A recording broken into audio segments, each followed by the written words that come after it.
जय भीम साथियों, मैं हूं सुमित चौहान और द शूद्रा की इस लाइव चर्चा में आपका बहुत बहुत स्वागत है। हाथरस में दरिंदगी का शिकार हुई दलित बेटी का मामला अभी शांत भी नहीं हुआ था कि हाथरस से ही आज एक और बुरी खबर आई है। हाथरस के सादाबाद इलाके में 6 साल की मासूम बच्ची के साथ दरिंदगी हुई, जिसके बाद बच्ची ने आज दिल्ली के एम्स अस्पताल में दम तोड़ दिया। एक तरफ यूपी में हर जिले, हर तहसील से ऐसे हैरान कर देने वाली खबरें आ रही हैं, लेकिन यूपी की योगी सरकार कह रही है कि सूबे को बदनाम करने के लिए इंटरनेशनल साजिश हो रही है।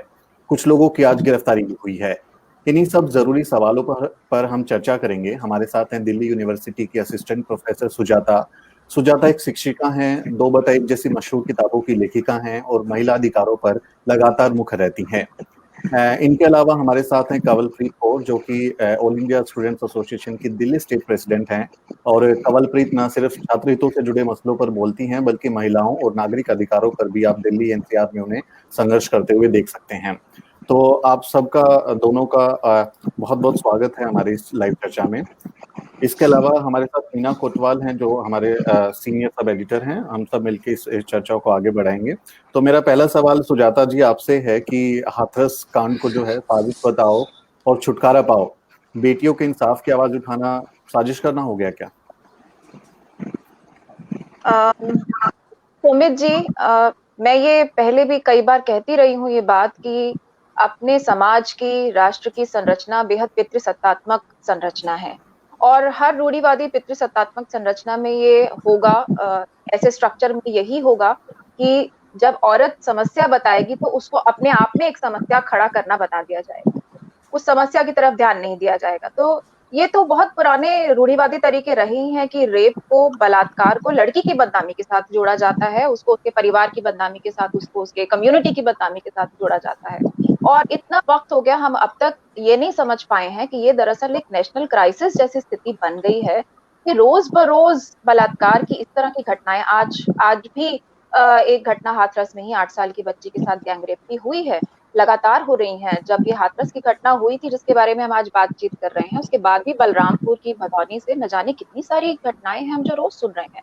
तो एक नेशनल क्राइसिस जैसी स्थिति है, जिसको काबू करने में हमारी पूरी सरकारी मशीनरी, हमारी कानून प्रशासन जो है वो नाकाम रहे हैं। अगर उस नाकामी को छुपाने के लिए आप ये सारा प्रपंच गढ़ेंगे कि हम जो हक की और न्याय की आवाज उठा रहे हैं वो मुसीबत पैदा कर रहे हैं दरअसल, तो ये किसी भी सत्ता का यही एटीट्यूड रहता है, यही रवैया रहता है जब भी न्याय की आवाज उठती है कि ये समस्या खड़ा कर रहे हैं, तो क्योंकि वो देखना नहीं चाहते हैं, वो सुलझाना नहीं चाहते हैं। तो ये नियत के ऊपर बहुत बड़ा सवाल है।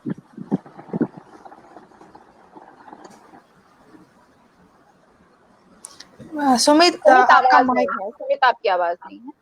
जी माफ कीजिएगा, मेरा माइक बंद था। जी आपने बिल्कुल सही कहा कि लगातार इस तरह की घटनाएं आ रही हैं और हम ना बोलें लेकिन डेटा बोल रहा है। लगातार हर रोज एक इस तरह की वारदातें रिकॉर्ड हो रही हैं, लेकिन आप उसको, उस चर्चा को, उस बहस को कहीं और डाइवर्ट कर देने की कोशिश कर दे रहे हैं। तो कंवलप्रीत, आपको क्या लगता है कि अगर आप महिलाओं की इंसाफ के लिए बात करेंगे तो आप साजिश करती हैं क्या? देखिए, मेरे हिसाब से जो अभी उत्तर प्रदेश के अंदर जो चीफ मिनिस्टर हैं, उनको बहुत ज्यादा क्रिटिसिज्म फेस करना पड़ रहा था और जिस तरह से खास तौर पे दलित महिलाओं की आवाजें बाहर आई, उन्होंने ये कहना शुरू किया कि यूपी का पूरा मॉडल जो है वो आज मनुस्मृति का मॉडल बन चुका है, जहाँ पर जस्टिस की कोई अहमियत नहीं रह गई, प्रिटेंस ऑफ जस्टिस भी नहीं रह गया। क्योंकि इस पूरे हाथरस के मामले में तो खास तौर पे हम ये देख सकते हैं कि शुरू से लेके जब एफआईआर रजिस्टर करना था, वहां से लेके लास्ट तक, जब जो डिसीज थी उनकी बॉडी को जिस तरह से जला दिया गया रात के अंधेरे में, और उसके बाद उत्तर प्रदेश की पुलिस का बार बार ये कहना कि रेप नहीं है, ये पहली बार हम देख रहे हैं। और जस्टिस सिर्फ होना नहीं चाहिए ना, जस्टिस दिखता हुआ भी हमें दिखना चाहिए। कहावत है कि justice should also be seen as being done. तो उत्तर प्रदेश के अंदर तो आज प्रिटेंस भी खत्म हो गया है कि यहाँ पर न्याय मिलेगा। और जब बड़ा आउटक्राई हुआ, शहरों में भी लोग बोलना शुरू हुए, उत्तर प्रदेश के अंदर भी हमने देखा कि प्रोटेस्ट शुरू हो गए, खासतौर पे दलित ऑर्गेनाइजेशंस की तरफ से, वाल्मीकि समाज की तरफ से लोगों ने कहना शुरू किया। तो यूपी के चीफ मिनिस्टर ने फिर से वही जो पुराना इनका हथकंडा है कि कॉन्स्पिरेसी हुआ था, उसको ये लोग वापस से ले आए। और कॉन्स्पिरेसी इतना मजेदार आजकल शब्द बन गया है, क्योंकि दिल्ली के अंदर भी हम लोग देखें तो जो दिल्ली दंगे हुए थे नॉर्थ ईस्ट दिल्ली के अंदर, उसमें वो साजिशकर्ताओं को पकड़ने की बजाय जिन लोगों ने दंगा किया जो घूम रहे थे, जो लोगों को हत्या कर रहे थे, उनकी जगह आज दिल्ली में जितने स्टूडेंट्स हैं, एक्टिविस्ट हैं, जो एंटी-सीए प्रोटेस्टर्स हैं, उनको दिल्ली पुलिस ने यूएपीए लगाकर, टेरर एक्ट लगा के बंद कर दिया। और जो आज यूपी में हो रहा है वो वही दिल्ली का अगर मॉडल है, वही भीमा कोरेगांव से ट्रेस होता हुआ मॉडल है, जिसमें अब एंटी कास्ट एक्टिविस्ट जो एंटी कास्ट ऑर्गेनाइजेशंस हैं, उनको क्रिमिनलाइज करने का उत्तर प्रदेश चीफ मिनिस्टर ने शुरू कर दिया है।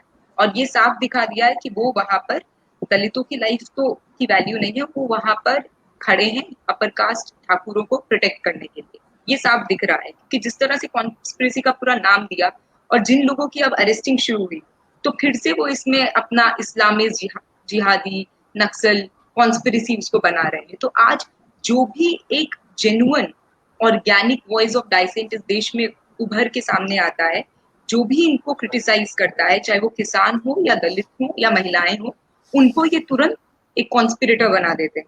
कि हम लोगों का, महिलाओं का, हमारा खुद का कोई दिमाग नहीं है, हमारी खुद की कोई विचारधारा नहीं है, और हम किसी के बहला फुसला में आकर हम लोग कोई कॉन्स्पिरेसी के पार्टिसिपेंट। ये आज यूपी में भी आदित्यनाथ जो है वही मॉडल को अपना रहे हैं। सुजाता जी, अगला सवाल मेरा आपसे है। हम लोग जैसे हमेशा महिलाओं के बारे में बोलते रहते हैं, महिलाओं को ये करना चाहिए, 50% आबादी है हमारे देश की, वो क्या अभी एक वोट बैंक बन के रह गया है, या फिर क्या कमी रह गई है कि महिलाएं जो है अपने मुद्दों पर मुखर होके आज भी नहीं बोल पाती हैं, जबकि जो इस तरह की घटनाएं हैं वो लगभग हर महिला को इस तरह से गुजरना पड़ता है। पुरुष की जो ऐसी लपलपाती नजरें हैं हर महिला को गुजरना पड़ता है, तो वो क्यों चुप रहती हैं आज की डेट में भी, और क्या वजह हो सकती है इन सब की कि इस तरह के मामले आज भी सामने नहीं आते हैं पूरी तरह से? मीना जी, मतलब बहुत वाजिब सवाल है आपका। दरअसल होता यही है कि महिलाएं अपने मुद्दों पर एक नहीं है, और आप जो कह रही हैं कि वोट बैंक ही बनकर रह गई हैं, मैं तो कह रही हूँ वोट बैंक है ही नहीं। महिलाएं वोट बैंक नहीं है, ये बात हमको महिलाओं को समझनी चाहिए। क्योंकि महिलाओं के कोई मुद्दे कभी किसी चुनाव में शामिल नहीं होते। कोई ऐसा चुनावी घोषणा पत्र आपने नहीं देखा होगा जिसमें महिलाओं के मुद्दों पे लड़ा गया और महिलाओं ने अपने मुद्दों पर वोट दिए। दूसरी बात ये कि जब पूरी दुनिया को बांट ही दिया गया है जाति के आधार पे, धर्म के आधार पे, नस्ल के आधार पे और तमाम आधारों पे पूरी दुनिया को आपने बांटा है, तो स्त्रियां उनमें बंट गई हैं। अब होता यह है कि स्त्रियां अपनी स्त्री होने की पहचान को सबसे पहले रखने की बजाय वो अपने आप को जाति की और नस्ल की और बाकी सब पहचानों के साथ ही बेसिकली सबसे पहले एसोसिएट करती हैं।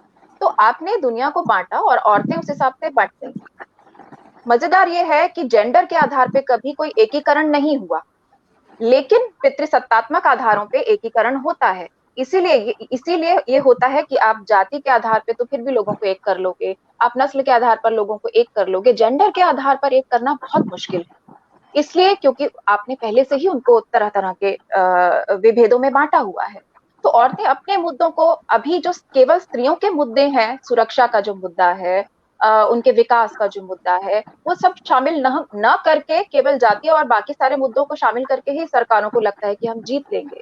तो एक तो ये कि अपनी सारी जो विविध पहचानें हैं उनको साथ में शामिल करते हुए भी हमको एक मजबूत आवाज औरतों की बनना पड़ेगा, जो कि अभी तो मुझे लंबे समय तक दिखाई नहीं दे रहा कि कैसे ये एकीकरण हो पाएगा, क्योंकि ऊपर से कोई नियत नहीं है। मैं बार बार कहती हूँ, देखिए 33% रिजर्वेशन जो है, जिस रिजर्वेशन का वो बिल जिसके अंदर पहले से ही और रिजर्वेशन हैं सारे, वो रिजर्वेशन भी 33% जो है आप संसद में दे नहीं पा रहे हैं, बावजूद इसके कि 6 साल हो गया प्रचंड बहुमत की सरकार जो है वो चल रही है, कोई उसको रोकने टोकने वाला नहीं है, रातों रात वो बिल अपने पास करा रहे हैं। लेकिन महिलाओं को 33% आरक्षण, जिसके आरक्षण के भीतर भी आरक्षण है मौजूद, वो बिल पास नहीं किया जा रहा है। तो आप नियत देखिए कि स्त्रियां स्त्री होने के बलबूते पर एक न हो, जेंडर उनके एकीकरण का तरीका न हो, ये एक पूरी की पूरी साजिश है और हम उसमें आते हैं।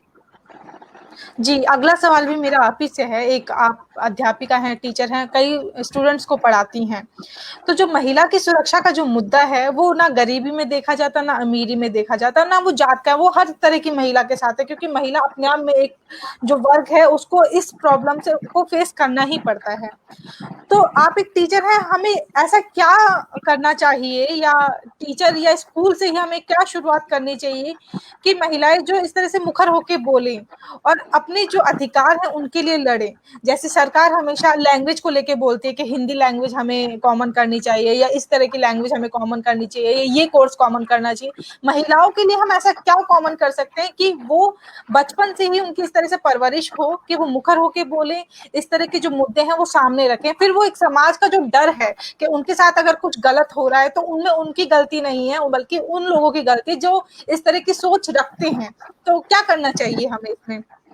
मीना जी, मैंने ऐसे तमाम एजुकेशनल इंस्टीट्यूशंस की लड़कियां मेरे संपर्क में रही हैं। अपने कॉलेज का तो मैं जानती ही हूँ, बाकी और बहुत सारे इंस्टीट्यूशंस हैं देश भर के जिनसे कुछ स्टूडेंट्स जो है मेरे संपर्क में लगातार रहते हैं। तो उनसे ये खबर मिलती रहती है कि किस तरह से जो आईसीसी कंप्लेंट्स कमेटी होती है, आईसीसी कमेटी हर इंस्टीट्यूशन में होती है जो सेक्सुअल हरासमेंट की कंप्लेंट्स को सुनती है, वो दरअसल कंप्लेंट्स को दबाने के काम करती हैं। और लड़कियां जो हैं वो डरती हैं, उनको अपने पूरे स्ट्रक्चर से एक डर रहता है कि हमारी बात सुनी नहीं जाएगी, हमारी बात को ऑथेंटिक माना नहीं जाएगा, सारे प्रूफ हमसे मांगे जाएंगे और सबसे पहले हमें गलत साबित किया जाएगा। आप तो इतने बड़े केस में देख रहे हैं कि हाथरस में सीधा सीधा कह दिया गया कि रेप ही नहीं हुआ, जबकि लड़की ने गवाही दी है और सारे जो मैनिपुलेशन किया गया है सब चीजों के साथ, तो सबसे पहले उसे ही गलत समझा जाता है। तो मैं जो लगातार बात कहती हूँ सारे इंस्टीट्यूशंस में, एक तो अपनी आईसीसी कमेटी के ऊपर हम लोगों को एक दबाव लगातार बनाए रखना जरूरी होता है, और बहुत छोटी छोटी जो चीजें हैं उनसे शुरुआत करना चाहिए। जब पहला ही कोई बात आपको आपत्तिजनक लगे तो पहली छोटी बात पर भी आपको रिएक्ट करना है। ये बात समझने के लिए जरूरी है, ये हमको पेरेंट्स के तौर पे अपने घरों में भी ये बच्चों को सिखाना पड़ेगा। और जेंडर एजुकेशन, जेंडर ट्रेनिंग बहुत जरूरी है, उसमें भी ये लड़के लड़कियों सबको सिखाना पड़ेगा कि ना का या किसी की मर्जी के खिलाफ कुछ करने का क्या गलत तरीके हैं, ये हमको नहीं करना है। किसी की ना का क्या इंपॉर्टेंस है, आपकी अपनी फिजिकल स्पेस क्या है और दूसरे की फिजिकल स्पेस का कैसे सम्मान करना है। तो ये ट्रेनिंग में घर में भी शामिल करना होगा, स्कूल में भी शामिल करना होगा, वर्क प्लेस पे भी ये जेंडर वर्कशॉप और जेंडर ट्रेनिंग जरूरी है, जो कि उसके बिना मुझे नहीं लगता कि कोई कारगर चीजें हो सकती हैं। और बाकी लड़कियों को मुखर तो होना पड़ेगा, उन्हें छोटी छोटी बातों पर भी आपत्ति दर्ज करने से शुरुआत करनी होगी। और एक जो बड़ा काम पितृसत्ता करती है कि वो सिंगल आउट करती है। कोई भी पेट्रियार्कल स्ट्रक्चर होगा वो लड़कियों को सिंगल आउट करेगा, इसलिए औरतों को औरतों के साथ खड़े होना होगा। लड़कियों को अपनी जो सहकर्मी है, सहपाठी है, उनके साथ खड़े होना होगा और लाइक माइंडेड लोगों का एक समूह बनाना होगा। ये समूह बनाना कोई डेमोक्रेसी में गंदी चीज नहीं होती है, ये एकजुट होना कोई बुरी चीज नहीं होती है। तो अगर आप समाज के अपने हित के, अपनी कम्युनिटी के हित के मुद्दों पर एक होते हैं, लॉबिंग करते हैं, तो वो कोई गलत चीज नहीं है। ये हमको लड़कियों को भी समझाना होगा कि उनको अपने मुद्दे समझ के उन पे लॉबिंग करनी होगी। तो ये काम कॉलेज में टीचिंग के साथ साथ हम लगातार करते हैं, क्योंकि टीचिंग करने से सिर्फ कर्तव्य खत्म नहीं होते हैं। बिल्कुल आपने सही कहा कि हमें घर से भी शुरुआत करनी पड़ेगी, और मुझे लगता है इसमें जो हम माएँ होती हैं उनको शुरुआत करनी पड़ेगी, क्योंकि हमेशा लड़कियों को कहा जाता है कि इस तरह से काम मत करो, हंसो मत, चलो मत। लड़कों को कहा जाता है कि लड़कियों की तरह मत रहो। तो माँ को जो है इसमें एक अहम भूमिका निभानी पड़ेगी घरों में रह के। बिल्कुल बिल्कुल, माओं को बहुत अहम भूमिका निभानी है। उनको सिर्फ बेटियों को नहीं समझाना है, बेटों को भी समझाना है, और साथ में पति को भी ये बात समझानी है कि जी, उनका ये कौन सामूहिक सा जिम्मेदारी है। उनका कौन सा जी, बर्ताव है जिसको जी। बच्चे उनके बेटे इमिटेट करेंगे और फिर बाद में पेट्रियार्क बनेंगे। तो ये तो बहुत ज्यादा जिम्मेदारी उनके ऊपर है। जी, बहुत सारी चीजें तो हाँ। हम जो पेट्रियार्कल जो चीजें हैं वो बहुत सारी चीजें तो हम लोग घर से ही सीखते हैं कि किस तरह से हमारे घर में हमारे पिता हमारी माँ के साथ पेश आते हैं, हमारा भाई हमारी भाभी के साथ पेश आता है, या वो किस तरह के हम अब खुद अपनी बहन के साथ कैसे पेश आते हैं। तो बहुत सारी चीजें तो हम घर से ही सीख जाते हैं। तो मुझे और लगता है कि हम सबको जेंडर सेंसिटाइजेशन की जरूरत है। बिल्कुल, एक और बात है कि अगर स्कूल में इस तरह के कोर्सेज शुरू होते हैं तो मैंने ये भी देखा है कि बच्चे अपने पेरेंट्स को समझा रहे होते हैं। तो वो भी बहुत जरूरी चीज है कि हम स्कूल के करिकुलम में उन चीजों को शामिल करें जो जेंडर सेंसिटाइज करती हैं, जेंडर इक्वालिटी की तरफ अग्रसर करती हैं। तो वहां अगर सीखेंगे लगातार तो मुझे लगता है कि पेरेंट्स को भी वो बताते हैं बच्चे। बिल्कुल, बहुत अच्छी जानकारी आपने दी। कमलप्रीत जी, मेरा अगला सवाल आपसे है। जैसे कि इस टाइम पे जो है देखा गया है मेन स्ट्रीम मीडिया बहुत लेट बोला है। आयशा जो है हमेशा से इस तरह के मुद्दों पे बोलता आया है, चाहे वो किसानों का मुद्दा हो, महिलाओं का मुद्दा हो। लेकिन इस बार आयशा ने इस मामले को कब उठाया, मैं ये जानना चाहती हूँ, क्योंकि जो ये आपका 16 दिसंबर को जो मामला हुआ था निर्भया वाला, उसमें आयशा जो है शुरू से जुड़ा हुआ था, उसने मार्च निकाला था, उसने जो है डंडे खाए थे पुलिस के। उसमें मैं जानना चाहती हूँ कि आयशा इस वाले मामले में कहाँ खड़ा था और कब से शुरू किया था? देखिए, बात यही है कि ये जो उत्तर प्रदेश के अंदर घटना हुआ हाथरस का, ये बहुत शर्मनाक घटना था शुरू से लेके जब वो सितंबर में ही ये मामला हुआ। लेकिन जिस तरह का आज का मीडिया बन चुका है, जो मेन स्ट्रीम मीडिया है, जिस तरह की रिपोर्टिंग है और खास तौर पे जो शहर में बैठे हुए लोग हैं, उन तक खबर जो है, पहले ही आप देखिए कि खबर पहुंचने का जो तंत्र है वही खत्म कर दिया गया है कि हम लोगों को भी ना मालूम पड़े कि ऐसा कोई घटना वहां पर हुई है। और जैसे ही मुझे बहुत अच्छे से याद है जब सफदरजंग के बाहर पहला प्रोटेस्ट जिसमें भीम आर्मी के चंद्रशेखर भी मौजूद थे, वहां शुरू हुआ और जब हमें मालूम पड़ा कि यहाँ पर अभी जो वो पीड़िता हैं उनको यहाँ पर इलाज के लिए लाया गया है, उसी समय से जो स्टूडेंट्स हैं जितने भी अभी कैंपसेस में हैं, क्योंकि ये वायरस चल रहा है तो उसके चलते कोई यूनिवर्सिटीज हमारी सारी बंद है, लेकिन जितने कैंपसेस में स्टूडेंट्स अभी रह रहे थे वो सब लोग वहां पर पहुंचे। और उसी टाइम पे जब जितना डिटेल्स और सामने आने लगा, क्योंकि पीड़ित के परिवार वाले भी उस समय से बोलने लगे कि कैसे हमारे ऊपर प्रेशर बनना शुरू हुआ था, कैसे पहले एफआईआर नहीं किया गया, उत्तर प्रदेश के अंदर ही जब इलाज करवाना था तो एडमिट नहीं किया जा रहा था, बाद में एम्स में उन्होंने कहा था कि इलाज कराओ लेकिन उनको भेज दिया सफदरजंग अस्पताल में। तो ये सारी डिटेल सामने आने लगी और हम लोग भी फिर उसमें पूरी तरह से साथ में आए। और खास तौर पे मैं ये भी कहना चाहती हूँ कि जगह जगह पे ये भी कहा जा रहा है, मेन स्ट्रीम मीडिया की जिस तरह की रिपोर्टिंग थी उसमें कास्ट एंगल को पूरी तरह से खत्म कर देने का, उसको इस तरह से दिखाया जा रहा था कि ये एक जिस तरह से सामान्य और घटनाएं महिलाओं के साथ होती हैं, ये भी एक घटना थी।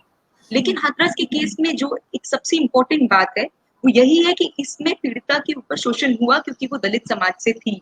और जो वहां पर जिस तरह से कास्ट पंचायत लगा, अपर कास्ट के सारे लोग जो ठाकुर समाज के, उनका एक समीकरण बना, वो सब लोग साथ में आए ये कहते हुए कि हम अपने एक्यूज को प्रोटेक्ट करेंगे। ये साफ दिखा रहा है कि पीड़िता के ऊपर जो ये शोषण हुआ, उनका गैंगरेप हुआ, वो क्यों किया गया। और ये एंगल सामने लाना में हम लोगों ने पूरी अपनी कोशिश की कि हम लोग जहां जहां हैं हम इस बात को जरूर बोलें कि आज भी, क्योंकि शहरों में अक्सर लोग ये सोचते हैं खासतौर पे जो सवर्ण जाति के हैं कि अब तो कास्ट का जो शोषण है वो खत्म हो चुका है, लेकिन ऐसी बात है नहीं। तो ये हम चीज को हाईलाइट करने का कोशिश कर रहे थे।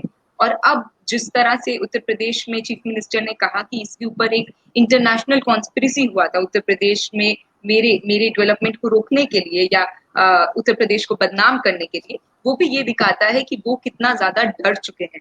जो एक कास्ट एजर्शन हुआ, जो प्रोटेस्ट हुए, वो उससे कितना ज्यादा भयभीत हो चुके हैं। और यूपी में ना सिर्फ अभी हाथरस का घटना, बल्कि इससे पहले जब उन्नाव का घटना हुआ था, जब वहां पे कुलदीप सिंह सेंगर जो इनके नेता हैं, उनके ऊपर जब महिला ने आरोप लगाया तो हमने पूरा तब भी हमने क्रोनोलॉजी देख लिया था कि यूपी में क्या हुआ। उनका ही, बल्कि महिला का ही एक्सीडेंट करा दिया, उनके परिवार को फंसाने की कोशिश की गई। जब चिन्मयानंद जो इनके नेता थे उनके ऊपर आरोप लगाया था एलएलएम की जो स्टूडेंट थी उन्होंने, तो उस स्टूडेंट को जेल में डाल दिया गया था। ये यूपी में लगातार हो रहा है। तो आप अगर नीचे जाति से आते हैं तो आप पे शोषण होगा, अगर आप महिलाएं हैं और आप ये सोच रहे हैं कि आप सवर्ण जाति के हैं तो आप बच जाएंगे, तो ऐसा कुछ नहीं है। यूपी में अब पूरी तरह से जो हम हमेशा कहते हैं कि मनु का जो रूल है, मनुस्मृति का, जहाँ पर महिलाओं की, दलितों की, अल्पसंख्यकों की जगह नहीं है समाज के डेफिनेशन में भी है, समाज की कल्पना में भी, वो यूपी में हम पूरी तरह से नेकेड आई से देख रहे हैं। जहाँ पर प्रिटेंस भी, एक पहले ऐसे नेता होते थे जो कुछ काम नहीं करते थे लेकिन बोल देते थे कि हाँ न्याय दिला देंगे, अब तो वो बोल भी नहीं रहे। तो वो जो हिपोक्रेसी दिखता था वो भी खत्म हो गया है, वो नेकेड, वो पर्दा गिर चुका है कि इंसाफ कभी मिलेगा। ये वहां पर हो रहा है। कवलप्रीत, तो ऐसा देखिए, पहले अगर आपके साथ ऐसा कुछ हुआ है तो पहले आपको डरा दिया जाए, आपको धमका दिया जाए कि आप खुल के सामने ना आए, खुल के बोले ना, एफआईआर दर्ज ना करें। लेकिन अगर हाथरस की तरह से एक विरोध दर्ज होता है, एक लार्जर स्केल पे एक प्रोटेस्ट होता है, उसको एक मुद्दा बनाते हैं, तो फिर आप साजिश वाला एंगल ले आइए। और आज भी आप और बेहतर बताएंगे क्योंकि दिल्ली दंगों में आप लोगों को भी उसमें एक्यूज किया गया, नाम लगाया गया और अलग अलग तरह की गिरफ्तारियां हो रही हैं उस केस में। तो आज भी कुछ लोगों की गिरफ्तारियां हुई हैं, चारों मुसलमान हैं और उन पे ये आरोप लगाया गया है कि वो यूपी में दंगे भड़काने के लिए, जातीय दंगे भड़काने के लिए बाहर से उनके लिए फंडिंग हुई है, पूरी एक कॉन्स्पिरेसी रची गई है। तो क्या आपको लगता है कि इस तरह के किसी भी मुद्दे से डाइवर्जन के लिए, ध्यान भटकाने के लिए, उसको कवर अप करने के लिए ये मुसलमान वाला जो एंगल है, ये दंगे वाला और साजिश वाला जो एंगल है, ये बहुत आसान हथियार बन गया सरकार के लिए? नहीं, बिल्कुल, आप बिल्कुल सही बात है और ये चीज़ हम लगातार देखते हैं, ना सिर्फ़ अभी बल्कि बहुत सालों से। जब भी किसी चीज़ का कोई मुद्दा बन रहा होता है, जब भी उससे सरकार को कन्नी काटना होता है, सरकार को दूर भागना होता है, तो सरकार क्या करती है कि कोई कुछ जो पॉपुलर फ्रंट ऑफ इंडिया के कोई एक्टिविस्ट होंगे, उनको उठाएगी। उनके पास पता नहीं कहाँ से हमेशा कोई लिटरेचर सरकार को मिल जाता है। कोई खड़ा भी होगा तो उसकी पॉकेट में कोई लिटरेचर पड़ा होगा जो सरकार के खिलाफ या जो स्टेट है उसके खिलाफ उसको खत्म करने का, ओवरथ्रो करने का कोई साजिशा कोई उसको लिटरेचर मिलेगा और उसको लेके सरकार फिर पूरी तरह से एक बड़ा क्रैकडाउन शुरू कर देगा। और अभी जो ये मुस्लिम आप एंगल जो बता रहे हैं वो खास तौर पे इसीलिए लाया गया है कि आज जब भाजपा का हमेशा से ये रहा है कि हिंदू समाज को हम एक कर रहे हैं और उस हिंदू समाज को मुस्लिम समाज के खिलाफ खड़ा करने का भाजपा कोशिश करता है। चाहे उस हिंदू समाज के अंदर जितना जाति है, वो जो जाति व्यवस्था है उसके ऊपर कभी वो भाजपा के लोग बात नहीं करेंगे। उसमें वो अपना पूरा जो ब्राह्मणिकल ऑर्डर है उसको प्रिजर्व करना चाहते हैं। तो जो दलित हैं वो हमेशा ये लोग दलित कम्युनिटी के ही लोग इस बात को कहते हैं कि हम तब तक दलित हैं जब तक हमें मुसलमान के खिलाफ खड़ा करना है और जैसे ही वो काम हो गया तब हम लोग हिंदू से दलित बन जाते हैं। तो यही आज वहां पर यूपी में हो रहा है क्योंकि अब कम्युनिटी के लोगों ने ये बोलना शुरू किया कि ये लगातार हमारे साथ चल रहा है। हाथरस के अंदर अगर ये हो एक घटना सामने आई है जो आज चर्चा का विषय बना है, लेकिन अगर उनके परिवार वालों की रिपोर्ट्स देखे जो कुछ मीडिया चैनल्स ने कवर किया तो वो बता रहे हैं कि लंबातार लॉन्ग डिस्क्रिमिनेशन उनके साथ रहा है और अभी भी वहां पर जो उच्च जाति के लोग हैं वो इस बात को एडमिट कर रहे हैं, मतलब डंकी की चोट पे कह रहे हैं कि हाँ यहाँ पर तो यही व्यवस्था चलेगा, यहाँ पर तो ठाकुर है, जी हम बिल्कुल। पंच एक हैं। एक तो एक ये वीडियो साफ भी दिखा सामने रहा आया, है उस वीडियो में ये उसको कहा गया, उस वीडियो में वो कुछ लड़के कह रहे हैं कि दशहरा आ रहा है, दशहरा आ रहा है और हम फूंक देंगे। तो किसको फूंक देंगे, किसको आप धमका रहे हैं? क्या आपके राज्य में कानून को कोई फिक्र नहीं करता है? आप परिवार को निकलने भी नहीं देते हैं, लेकिन ये लोग सरेआम परिवार के घर के बगल में इस तरह की जाके बयानबाजी करते हैं, रैलियां करते हैं। तो पुलिस भी खड़ी है। पुलिस भी खड़ी है, तो कानून पे भी एक सवाल आता है। सुजाता जी, मेरा सवाल अगला आपसे है कि इस पूरे केस में हम लोगों ने एक टेंडेंसी देखी है, एक पूरा टेंडेंसी ऐसा रहता है कि जब विक्टिम इस बात को आगे बढ़ाते हैं कि कोई असोल्ट, सेक्सुअल असोल्ट हुआ है, तो हमेशा विक्टिम को ब्लेम करने का एक तरीका शुरू हो जाता है। एक अलग अलग तरह की थ्योरी बिल्ड की जाती है जिसमें विक्टिम को ही दोषी साबित किया जाता है। तो इस केस में भी हम देख रहे हैं हाथरस वाले में कि एक नई थ्योरी उभर के आई है कि जो लड़की पीड़िता थी उसका एक्यूज के साथ अफेयर था, वो लोग खेत में मिले थे, जिसको देख लिया भाई ने या माँ ने और फिर उनकी हत्या कर दी, उसको ऑनर किलिंग का नाम दिया गया। तो ये एक कैरेक्टर असैसिनेशन का जो पूरा स्ट्रक्चर है, आप इसको पैट्रियार्कल नजरिए से आप इसको कैसे परिभाषित करेंगे कि ये क्या क्या इनके दिमाग में आता है, ये कैरेक्टर असैसिनेशन?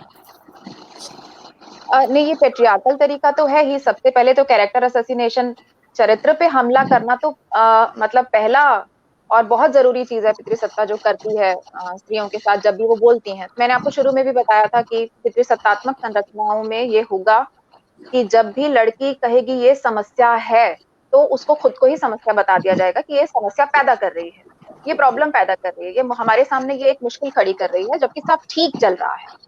ये जो एक फैलाया जाता है एक नैरेटिव, ये कि सब ठीक चल रहा था, ये समस्या पैदा कर रहे हैं, जबकि हम लोग अपनी समस्या बता रहे हैं आपको, हम कह रहे हैं कि इसको सुलझाइए। तो वो नहीं चाहते कि ऐसी कोई आवाज निकलकर सामने आए और जो चल रहा है, पितृसत्ता जिस तरह से चलती आ रही है उस तरह से हमेशा चलती रहे। तो कैरेक्टर पर सबसे पहले बात की जाएगी, विक्टिम ब्लेमिंग किया जाएगा, ये आप सभी केसेस में देखेंगे। और मुझे सबसे ज्यादा हैरानी इस बात की होती है कि अभी तक तो हम परेशान होते थे एज पेरेंट, एज टीचर, एक समाज के हिस्सा के तौर पे हम लोग अभी तक ये परेशान होते थे कि घर वाले साथ नहीं देते। मैंने तमाम ऐसे केसेस देखे हैं जिसमें लड़कियां प्रताड़ित होती हैं, पीड़ित होती हैं, सेक्सुअली हरास होती हैं, लेकिन वो जब बोलने की हिम्मत करती हैं तो घर वाले लोग उन्हें दबा देते हैं, क्योंकि उनको लगता है कि बदनामी होगी, कल को इसकी शादी नहीं होगी और वगैरह वगैरह चीजें होंगी। तो वो उसकी कंप्लेंट्स वापस लेते हैं। मेरे सामने मैंने देखा कि वापस दिलवाते हैं लड़की से कंप्लेंट कि घर बैठो तुम और कॉलेज मत जाओ वगैरह वगैरह। तो अभी तक तो हम ये देख रहे थे ट्रेंड कि घर वाले उसको दबा रहे हैं। ये मैंने अब नया देखा है कि घर वाले लोग साथ में आ रहे हैं, बच्चियों के खड़े हो रहे हैं, और उसके बावजूद चीजें नहीं बदल रही हैं। क्योंकि मैं बार बार स्टेट को ब्लेम करूंगी कि स्टेट और पूरी मशीनरी जो है वो इसमें कोई एक्शन नहीं लेती है। बलात्कार होते हैं, लंबे लंबे समय तक उनके ऊपर कोई कार्रवाई नहीं होती। इस पूरे केस में देख लीजिए जो घटनाक्रम चला इसका, उसके ऊपर क्या तरीका रहा। 11 दिन बाद तो स्वाब लिया गया, रिपोर्ट उसकी खराब आनी ही थी, और इससे पहले कि हम दोबारा उसकी कोई जांच करते, लड़की का शव ही आनन फानन जला दिया गया। तो ये जो पूरी कोशिश रहती है मशीनरी की कि जो प्रॉब्लम खड़ी हो उसको निपिंदा बर्ड कर दो, उसको शुरू में ही खत्म कर दो ताकि वो और कोई आगे बवाल ना बने। ऐसे तो लड़कियों की समाज में समस्या कभी भी ठीक नहीं होगी ना। अब तो पेरेंट्स साथ खड़े हो रहे हैं, अब तो परिवार वाले, समाज के, कम्युनिटी के लोग भी साथ में खड़े हो रहे हैं। तो दिक्कत मुझे लगता है मशीनरी की तरफ से, हमारे स्टेट की तरफ से, स्टेट लेवल पे बहुत बड़ी है कि उनके हाथ से बात निकल चुकी है कानून प्रशासन की सारी। और यूपी का तो आप कमलप्रीत से सुन रहे हैं लगातार कि क्या सच्चाई है। बिल्कुल जी। सही कह रही हैं सुजाता जी, क्योंकि इसमें जो है कानून की लापरवाही हम लोगों ने बहुत देखी इस मामले में ही तो खुलकर सामने आया, बल्कि और भी सारे मामले हैं। तो एक 2016 में रिसर्च आया था, partners for law in development. इस स्टडी में पाया गया था जो फास्ट ट्रैक कोर्ट में जो मामले चले जाते हैं वो तो खुद औसतन 8.5 महीने से ज्यादा समय ले लेते हैं, जबकि ऐसे मामले तो और तुरंत होने चाहिए, और ये 4 गुना ज्यादा समय है जो रिकमेंडेड टाइम होता है।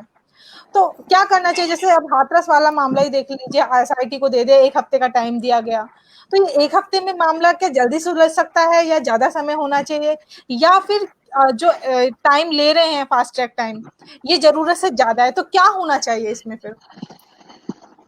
नहीं, फास्ट ट्रैक कोर्ट की मांग तो हम कर ही रहे हैं लगातार। आपने देखा 2013 वाला जो 2000 ये निर्भया वाला जो केस है, वही उसका कितना लंबा आपने देख लिया कि उसमें वर्डिक्ट आने में कितना समय लग गया। और सीबीआई के पास चला गया तो सीबीआई तो अभी तक नजीब को भी नहीं तलाश कर पाई है। तो अब ऐसा नहीं है कि सीबीआई के पास चले जाने से या एसआईटी हो जाने से सब चीजें एकदम तुरंत फुरत सब सॉल्व हो जाएगा। लेकिन एक जनता होने के नाते, एक लोकतांत्रिक देश के नागरिक होने के नाते, हमको अपने कुछ लोकतांत्रिक इंस्टीट्यूशंस पे भरोसा होता है कि वो काम करेंगे। और जब वो नहीं काम करते, जैसे पुलिस को काम करना चाहिए था, उसने नहीं किया, तो हम आगे जाते हैं, दूसरी संस्था से बात करते हैं। एसआईटी पर हमको भरोसा नहीं, हमने कहा सीबीआई को दीजिए, तो हम सीबीआई के पास जाते हैं।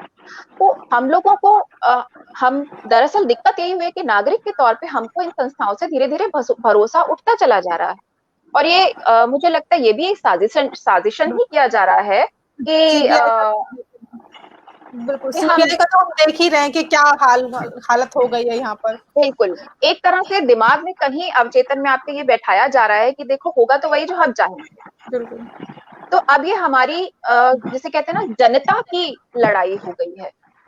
अब ये जनता को लड़ना पड़ेगा खड़े होकर, क्योंकि उसकी सरकार जो उसके हित के लिए बनी थी वही उसके खिलाफ हो रही है। जो इंस्टीट्यूशंस उसकी रक्षा के लिए बने थे वो इंस्टीट्यूशंस उसी के हकों को रौंद रहे हैं। तो ये मुझे लगता है कि नागरिक के तौर पर अब हमको अपने अधिकारों के लिए चेतना चाहिए, और अब बहुत हाई टाइम है कि हम वो सारी लड़ाइयां लड़ें, क्योंकि सारे इंस्टीट्यूशंस जो हमारे हक के लिए बने थे, लोकतांत्रिक थे, उन सबको धीरे धीरे जो है हमारे लिए अविश्वास की एक जगह बनती जा रही है। हमको हमारे विश्वासों को वो रोकने वाली जगह बनती जा रही है। तो कोशिश तो हमको लगातार करनी पड़ेगी। सीबीआई के पास जाएंगे, सड़कों पे आंदोलन करेंगे, जो कुछ संभव होगा जनता के हाथ में, नागरिक के हाथ में, वो सब चीजें हमको करनी पड़ेंगी। और फास्ट ट्रैक कोर्ट में फिर भी कहूंगी, भले ही कुछ हो, आप कहें कि 8 महीना, लेकिन फास्ट ट्रैक कोर्ट के का जो तुरंत इलाज है, जो हम कह सकते हैं, अपनी मांग सामने रख सकते हैं, जो तुरंत वाली मांग है, वो फास्ट ट्रैक कोर्ट की मांग को हम सामने रखेंगे ही। उसके अलावा बाकी सब आंदोलन भी साथ चलाने होंगे। ऐसे जी हम छोड़ नहीं सकते उसको। जी, तो अभी हम चर्चा का समय अपना पूरा कर चुके हैं और आखिर में हम 2 सवाल दर्शकों की तरफ से लेंगे, एक सवाल आप लोगों से। कवलप्रीत, आपसे एक सवाल है। शिवा पटेल ने पूछा है ये सवाल, हमारे जो दर्शक हैं, कि गोदी मीडिया जो है वो अपने आका को बचाने में लग गई है, तो इसमें मैं थोड़ा कुछ ऐड कर देता हूँ कि एक तो मीडिया बहुत बाद में गई, बहुत देर से गई, फिर उसने जाति के सवाल को छुपाने की कोशिश की, और फिर उसने अधिकारियों के ऊपर तोहमत मढ़ने की कोशिश की कि अधिकारियों की लापरवाही से हुआ है, अधिकारियों ने इसमें काम नहीं किया, उन्होंने लापरवाही बरती, और सीएम को सीधे क्वेश्चन नहीं किया, योगी को सीधे क्वेश्चन नहीं किया। तो और अभी मीडिया जो है वो साजिश वाली थियरी पे फिर से लौट आई है। तो 2 दिन का उन्होंने रंग बदला था और फिर से उसी में आ गए। इस पे आपके क्या कमेंट? देखिए, मैं बस यही कहूँगी कि जिस दिन मीडिया को अंदर जाने नहीं दिया और परिवार वालों से मिलने नहीं दिया, उस समय में जो मीडिया के कुछ मीडिया हाउसेस थे, जिसमें खासतौर पे महिलाएं थी, वहां पर भी जो रिपोर्टिंग कर रही थी, उसमें एक महिला थी तनुश्री पांडे, जो इंडिया टुडे के साथ जुड़ी हुई है।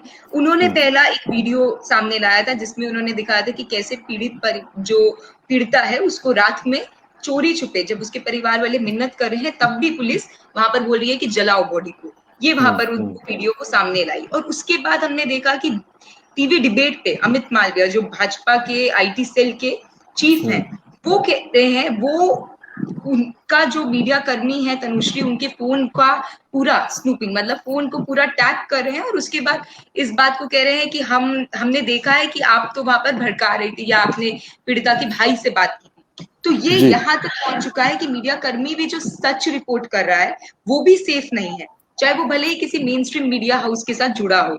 ये आज वहां पर हालत हो चुकी है। और दूसरी बात मैं ये भी कहना चाहूंगी कि भले ही मीडिया कोशिश कर रहा है अब इसको गुमराह करने का या पूरा कॉन्स्पिरेसी का एंगल दिखाने का, लेकिन फिर भी कुछ लोगों के पास सच पहुंच रहा है। धीरे धीरे सच सामने सबके आएगा, और हम लोगों को यही कोशिश करनी है, खासतौर पे जैसे आपका ही ये आज का चैनल है, इस तरह के जो बहुत सारे नए चैनल्स बन के आए हैं, जो कम्युनिटी के बहुत सारे चैनल्स बन के आए हैं, उससे सच्चाई जो है अलग अलग जगह पे पहुंच रही है। और इसीलिए मैं भी कह रही हूँ कि सच्चाई पहुंच रही है, और इसी तभी सरकार इतना बौखला गया कि वो फिर से एक कॉन्स्पिरेसी का एंगल ले आया। जैसे वाल्मीकि समाज जगह जगह पे स्ट्राइक कर रहा है, वो हमने गुजरात में देखा, एक जगह हुआ, राजस्थान में हुआ, अलग अलग जगह पे बोल रहा है, और यूपी में भी हमने देखा कि सैनिटेशन वर्कर्स ने स्ट्राइक किया। वो इस बात को दिखाता है कि लोगों के पास ये इंफॉर्मेशन पहुंची है, पहली बार सही इंफॉर्मेशन पहुंची है। और भले ही ये कोशिश करे फिर से ध्यान को डाइवर्ट करने का, फिर से नया नया चीजें उसमें थ्रू करने का, लेकिन सरकार को भी एक चीज समझनी चाहिए कि जो लोग प्रोटेस्ट कर रहे हैं वो लोगों का भी खुद का अपना एक एजेंसी है, खुद का अपना दिमाग है, वो लोग भी सही गलत को समझते हैं। कोई दाता ऊपर नहीं है जो कहेगा कि चलो मिलके कॉन्स्पिरेसी करते हैं और लोग आके साथ में शामिल हो जाएगा। यही चीज हमने दिल्ली के दंगों की साजिश में भी देखा था। उन्होंने बार बार कहा, दिल्ली पुलिस ने, कि ये मुस्लिम महिलाएं कहाँ से आ गई सड़क पे, इनको जरूर कोई लाया था। मुस्लिम महिलाओं का भी अपना खुद का एक सोच है, मुस्लिम महिलाएं भी सोच सकती हैं, और इसीलिए वो सड़कों पे उतरी थी। ये सरकार समझना नहीं चाहता, और यही वो इस बारे में इस पूरे केस में भी कर रहा है। और खास तौर पे जो एक एंटी, पूरा एक डिफेम करने का कैंपेन चल रहा है पीड़िता के परिवार को, वो ये साफ दिखाता है कि आज विक्टिम ब्लेमिंग एक नए लेवल पहुंच गया है। पहले हमने निर्भया के केस में देखा था कि लोग कहते थे कि ये शहरी लड़की है, ये लड़के के साथ क्यों घूम रही थी रात में, ये पिक्चर देखने क्यों गई थी, इस तरह के उसके कैरेक्टर के ऊपर सवाल उठाए जाते थे, कपड़े कैसे पहनते थे। तो 2012 में हम लोग ये बात कहते थे कि नो मीन्स नो, हमें हमारे कपड़ों से मत जज करो, कपड़े पहनने से रेप नहीं होता, इस तरह की बातें हम कर रहे थे। अब उत्तर प्रदेश में 2020 के अंदर ये बात हो रही है कि पीड़िता के परिवार वाले ही झूठे हैं। जब एक लड़की जो वीडियो पे इस बात को कह के उनका देहांत हो गया कि मेरे साथ जबरदस्ती करने की कोशिश की गई, और जबरदस्ती को हम समझते हैं कि अधिकतर लोग रेप को जबरदस्ती बोलते हैं, उस पे क्वेश्चन उठाए जा रहे हैं, उस पे ये कहा जा रहा है कि ये रेप नहीं हुआ था। फॉरेंसिक जांच जो है, कोई इस बारे में बात नहीं कर रहा कि वो जांच इतने दिनों के बाद जाकर आपने कलेक्ट किया, आपको 4 दिन के अंदर करना चाहिए था, जो रिकमेंडेशंस है आपने वो नहीं किया। तो ये तो साफ होना था कि सब कुछ आपके सामने, जब आप चाहते ही हैं कि झूठ सामने आए तो झूठ ही सामने आएगा। तो ये वहां पर चल रहा है एक नया लेवल, और इससे बस बहुत गुस्सा भी आता है और दुख भी होता है कि कितना पीछे हम लोग चले गए, हमारा समाज कितना पीछे चला गया। 2012 में जो हम मुद्दे उठा रहे थे, 2020 में तो वो मुद्दे भी नहीं उठा रहे, क्योंकि हम और सदियों पीछे चले गए। तो यही ये बात है जी। सुजाता जी, एक दर्शक का सवाल है, ये आपसे मैं जवाब जानना चाहूंगा। विलास ने हमसे पूछा है कि हाल के दिनों में हमने देखा है कि लगातार शेड्यूल कास्ट के जो लोग हैं उन पे अत्याचार के मामले बढ़ गए हैं। तो ये इसका क्या कारण आपको दिखाई देता है, क्यों एकदम से इस तरह के मामले एट्रोसिटीज के बढ़ गए? देखिए, जब मनुवादी सिस्टम को आप लागू करने की कोशिश करेंगे, जब अदालत के बाहर मनु की मूर्ति लगा देंगे, तो आप समझिए कि पूरा जो सिस्टम है उसको वापस उसी युग में ले जाने की कोशिश की जा रही है, जब दलितों पे और दलितों को, शूद्रों को, स्त्रियों को जब जो पैर की जूती समझा जाता था और उनकी जो उनको शिक्षा के अधिकार से वंचित रखा जाता था। अगर इसी तरह से चीजें चलती रहेंगी तो कल को ये कहने लगेंगे औरतों की जगह जो है उनको उनकी दफ्तरों में नहीं है, उनके घरों में। अभी तो हम संसद में उनके 33% राइट्स के लिए बोल नहीं पा रहे हैं मुखर होके। आप देखिए कि वो इसी तरह से चीजें चलती रहेंगी तो अभी और घर के अंदर हमको धकेलने की कोशिश करेंगे, बाहर का सारा वातावरण ऐसा बना दिया जाएगा। तो वो पूरी मनोवादी एक आइडियोलॉजी है जिसको लागू करने की लगातार कोशिश है और इसीलिए दलितों पे अत्याचार ज्यादा हो रहे हैं, इसीलिए स्त्रियों के साथ ये घटनाएं ज्यादा बढ़ गई हैं और इसीलिए आप देखेंगे कि इतनी दबंगई हो गई है कि आप खुलेआम इस तरह के वक्तव्य देते हैं। जो हम एक टीचर का सुन रहे थे जो संस्कारों की बात कर रहा था, कोई डर नहीं है। जो हाथरस की पीड़िता जो है उस लड़की के घर के बाहर जो वो भाषण दे रहा है, जोर जोर से चिल्ला के लड़का कह रहा है कि फूंक देंगे और ये कर देंगे और हमारी पावर देखना। तो ये सारी ताकत जो है वहीं से आ रही है क्योंकि जो मनुवादी सोच समाज के अंदर व्याप्त थी उसको अब सत्ता का समर्थन मिलना शुरू हो गया है। अब उसको स्टेट अपना भी एजेंडा बना चुका है और उसको वो सामने रख रहे हैं, खुलेआम रख रहे हैं। उनको कोई ऐसा लग नहीं रहा है कि कोई चुनौती हमारे सामने है। तो जब मनुवादी पितृसत्ता हावी होगी तो वो समाज को उसी तरफ ले जाने की कोशिश करेगी जब दलितों के लिए और स्त्रियों के लिए, वंचितों के लिए और अल्पसंख्यकों के लिए बोलने की जगह नहीं बचेगी। तो हम लोग को, जो मैंने पहले भी कहा था कि जो हमारे इंस्टीट्यूशंस जिनको बर्बाद किया जा रहा है, जो हमारे हक के लिए बने थे, उनको वापस क्लेम करना पड़ेगा। उनको वापस पाना भी हमारा ही एक स्ट्रगल है जो हमको करना पड़ेगा। तो उनपे वो भले ही सत्ता के पक्ष में निर्णय दे रहे हो, लेकिन हमें बार बार उनको चुनौती देनी पड़ेगी, सड़क पे भी आना पड़ेगा, सब तरफ लिख के, बोल के, जैसे संभव हो बात करनी पड़ेगी। जी, बिल्कुल आप सही कह रही हैं और हमारी जो चर्चा है लगातार इसमें बनी हुई है। हाथरस मामला जब से आया हम लोग डेली कोशिश कर रहे हैं कि नए-नए व्यूज अलग-अलग लोगों के लेते आएँ। कमलप्रीत से मेरा एक आखिरी सवाल है, इसके बाद जो है हम ये चर्चा यहीं पर खत्म करेंगे। कमलप्रीत, ऐसे आरोप लगते आए हैं कि हाथरस वाले मामले पे या फिर जैसे दलितों के साथ अत्याचार होता है या इस तरह की घटनाएँ आती हैं, उस पे जो है महिलाएँ हैं, जो सवर्ण महिलाएँ हमेशा चुप्पी साधी रहती हैं। तो इस पर आप क्या कहना चाहेंगी?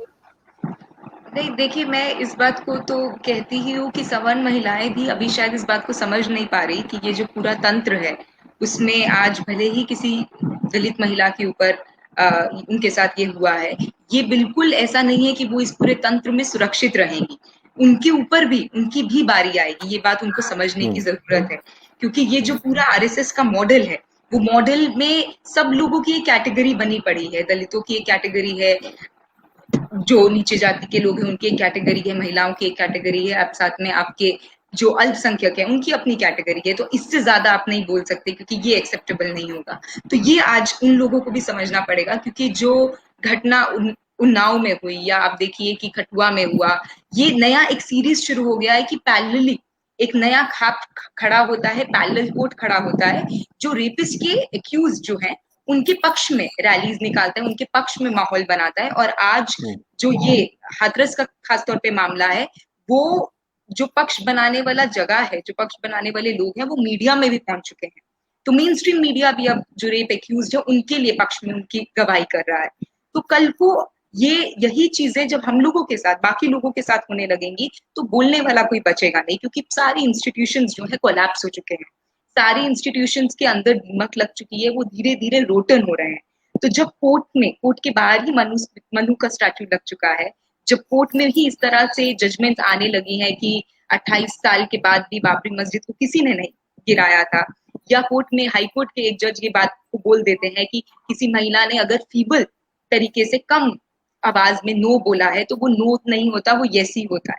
अगर ये सब सोच यहाँ कोर्ट इंस्टीट्यूशंस में पहुंच चुका है तो आप समझ लीजिए कि अगर कोई सोच रहा है, अभी भी कोई इस भ्रम में है कि वो सुरक्षित रहेगा, तो ऐसा नहीं है। और मैं एक उदाहरण देना चाहती हूँ अपनी बात खत्म करने से पहले। गार्गी कॉलेज के अंदर जो हमने इंसिडेंट देखा, एक बहुत बड़ा मास मॉलेस्टेशन का इंसिडेंट वहां पर हुआ, लेकिन उस समय एक दिन तक वहां पर खामोशी थी। लोग समझ नहीं पा रही थी महिलाएं कि क्या उनके साथ हो गया और उसके बाद सब लोग साथ में आए, उन्होंने बोलना शुरू किया।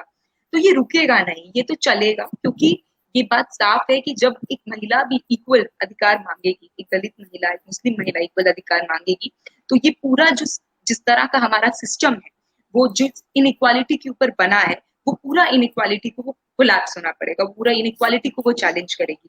और इसीलिए हम लोगों को हमारे पूरे मूवमेंट के अंदर भी सब एक डाइवर्स, सबकी वॉइस की बहुत जरूरत है कि सब लोग जब साथ में आकर एक सांझा लड़ाई को लड़ेगा, तभी जाकर मेरे हिसाब से आज जो हमारे कुछ इंस्टीट्यूशंस बचे हैं, हम उसको बचा पाएंगे। हम अपनी जो हमारी कॉन्स्टिट्यूशनल अधिकार है, हम उसको बचा पाएंगे। वरना एक ऐसा समय आएगा जब हम सब लोगों को या तो जेल में डाल दिया जाएगा, या फिर जैसे यूनिवर्सिटीज के अंदर हमने रोहित वेमुला के साथ जो घटना हुई वो देखा, उससे जो एक असर पड़ा कि दलित स्टूडेंट्स जो है वो यूनिवर्सिटीज में उनके साथ अभी भी एक स्ट्रक्चर इंस्टीट्यूशनलाइज डिस्क्रिमिनेशन होता है, सामने आया। नाजीब जिस तरह से जेएनयू से गायब हुए, ये हमारे सामने आया। तो वही महिलाओं के साथ भी हो रहा है। आईसीसी कमेटीज पूरी तरह से डिफंक्ट है, आईसीसी कमेटीज काम नहीं करती, या उसमें स्टूडेंट का रिप्रेजेंटेशन नहीं होता।